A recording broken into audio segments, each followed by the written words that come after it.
हाँ तो फ्रेंड्स, बाकी और आपको थोड़े से चेंजेज और रह गए जो बजट 2013 फाइनेंस एक्ट ने की है। Section 139(9) has been amended for the defective return. अभी तक क्या था, यदि सेल्फ असेसमेंट टैक्स या इंटरेस्ट का कुछ पेमेंट बाकी रह जाता था तो वो इंटरेस्ट हम बाद में भी पे कर देते थे, लेकिन अब क्या कह दिया 139(9) ने, if the self assessment pay tax and interest is not paid before filing the return then return will be defective. यानी यदि आपका थोड़ा सा भी सेल्फ असेसमेंट टैक्स और इंटरेस्ट कम रह जाता है तो वो रिटर्न डिफेक्टिव हो सकती है।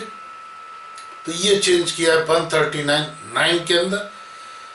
142(2)(a) के अंदर जो स्पेशल ऑडिट कराने के प्रोविजंस हैं कि if the assessing officer thinks fit and there are circumstances that he feels that the accounts of the assessee should be audited by an independent chartered accountant, then with the permission of the Commissioner of Income Tax, he can get its account audited under 142(a) special audit. Next is 167(c), जिस तरह personally liable company के directors and individuals होते हैं, if there is a liability, the LLP, partners of the LLP will also be individually liable for any default in income tax by the LLP. Another provision 179 the directors of the company will be liable in the case of the liquidation of the company for the income tax. यानी company के directors हैं, company बंद होने के case में, liquidation के case में, they will be liable for whatever the tax dues, penalty, etc. A very important point 194(1)(a), जैसा कि मैंने आपको पहले भी बताया कि प्रॉपर्टी के मामले में finance minister is very harsh.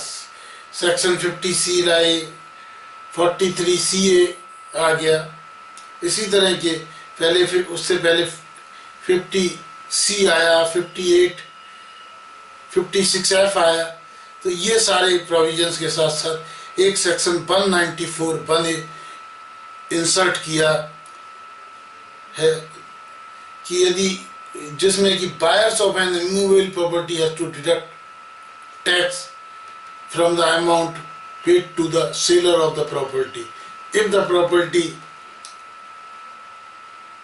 As of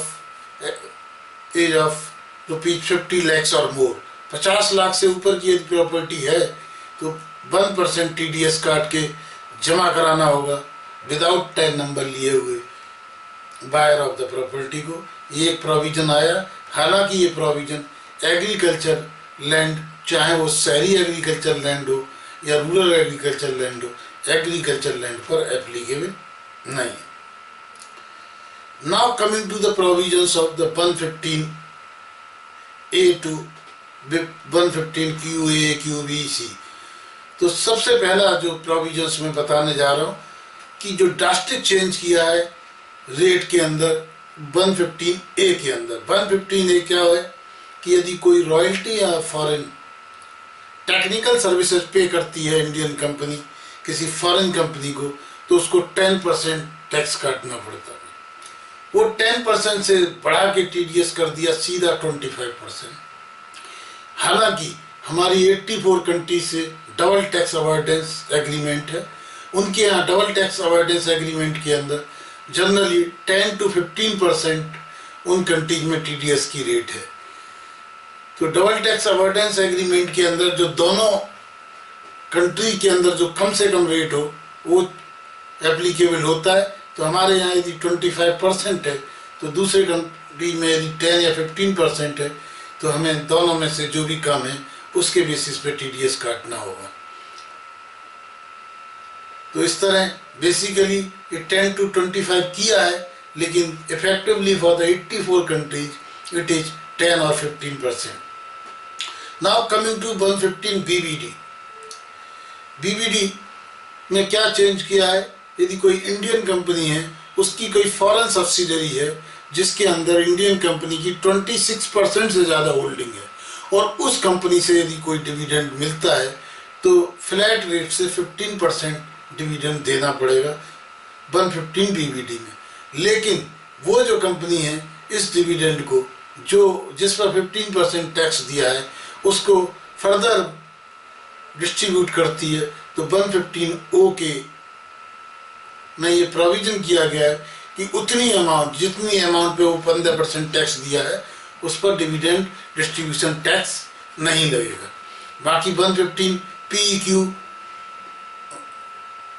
तो पुरानी प्रोविजंस हैं जिनमें कि हमको 14 दिन के अंदर TDS जमा कराना है और डिटेल्स फाइल करनी है।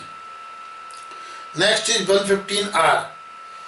यदि कोई डिस्ट्रीब्यूशन करती है UTI अपने यूनिट होल्डर्स को, तो पहले उस पर 12.5% टैक्स के प्रोविजन था, वो बढ़ा के कर दिया गया है 25% इन डीजल और HUF के लिए।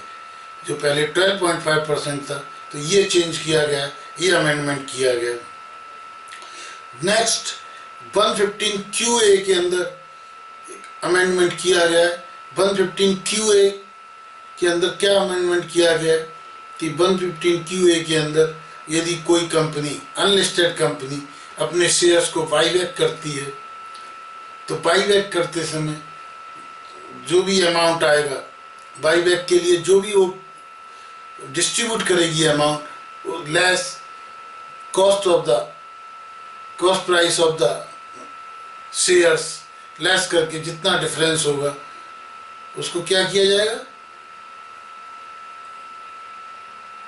Distributed amount minus the price of the shares will be deemed as profit, जिस पर फ्लैट 22.66% टैक्स देना होगा कंपनी को जो कर रही शेयर बाईबैक कर रही है। हालांकि जो शेयर होल्डर्स हैं जिनको वो पैसा मिल रहा है, that they will be exempted to pay tax on this amount under section 10 subsection 34।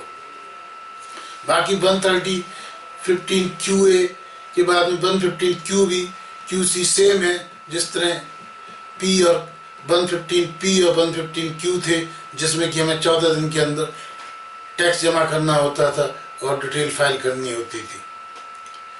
Next है 115 TB and TC, that is also similar, but this is for the securitization trust। यदि securitization trust कुछ income distribute करते हैं, कुछ dividend distribute करते हैं, तो securitization trust पर भी 25%, यदि इंडिविजुअल या HUF को डिस्ट्रीब्यूट करते हैं तो 25% टैक्स का प्रावधान है, और अदर्स पर 30% का। और same type of the provision है 115 TB के अंदर। यदि वो डिले करते हैं 14 डेज के से ज़्यादा डिले करते हैं 1% इंटरेस्ट और फाइलिंग ऑफ द इंफॉर्मेशन, वो सारे प्रोविजंस हैं।